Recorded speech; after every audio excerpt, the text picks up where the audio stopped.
Guys, এই দিন সকালবেলা বান্ধবীরা মিলে পড়তে গিয়েছিলাম আর হঠাৎ মনে পড়লো আজ তো বুড়ির ঘর পোড়ানোর দিন। যেই ভাবনা সেই কাজ। বুড়ির ঘরের জন্য কলাপাতা নিয়ে নিলাম আর এগুলো দিদি বাড়ি রেখে গেলাম। বাড়ি এসে ব্যাগ রেখে সাইকেল নিয়ে বান্ধবীরা আবার ওগুলো আনতে গিয়েছিলাম। আর সবাইকে 4টের সময় আসতে বলেছিলাম, একমাত্র পমিলাই টাইম মতো এসেছে। এদিকে দেখো পল্টু এখান থেকে বাস চুরি করে নিল। এদিকে আমার বান্ধবীরা বলছে এত বাস খাচ্ছিস তার উপরে আবার বাস চুরি করা লাগে। এদিকে দেখো গাইস, এটা আমার বাড়ির সামনের মাঠ আর এই মাঠে আমরা প্রত্যেকবার বুড়ির ঘর পোড়াই। আর এদিকে পল্টু সাপোলার দা নিয়ে চলে এসছে আর একা একাই দেখো কত সুন্দর গর্ত করছে। আর ওদিকে পিঙ্কিও চলে এসছে। এদিকে আমাদের খুঁটিও পোতা হয়ে গেছে আর পল্টু কতগুলো খোয়া কোথা থেকে চুরি করে নিয়ে এসছে। আর ওই দেখো এতক্ষণ পরে হেলের আগমন। আর এদিকে আমাদের সমস্ত খুঁটি পোতা হয়ে গেছে। আর এদিকে আমরা বুড়ির ঘরের জন্য যে জ্বালানিগুলো এনেছিলাম সেগুলো বুড়ির ঘরের সামনে নিয়ে এলাম।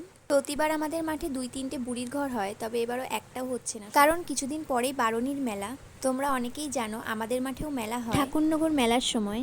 আর এবারের মেলা আরো বড় করে হবে, অনেক দল আসবে, যার জন্য আমাদের বলেছিল যাতে আমরা বুড়ির ঘর না করি, মেলার লোকেদের অসুবিধা হয়। সব দিক ভেবে তাই জন্য বুড়ির ঘর আমরা মাঠের কোণার দিকে করেছিলাম, যাতে মেলার কোনো অসুবিধা না হয়।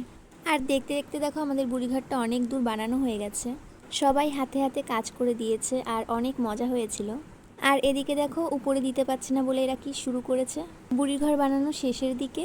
আর এই দেখো আমরা বুড়ি বানাচ্ছি।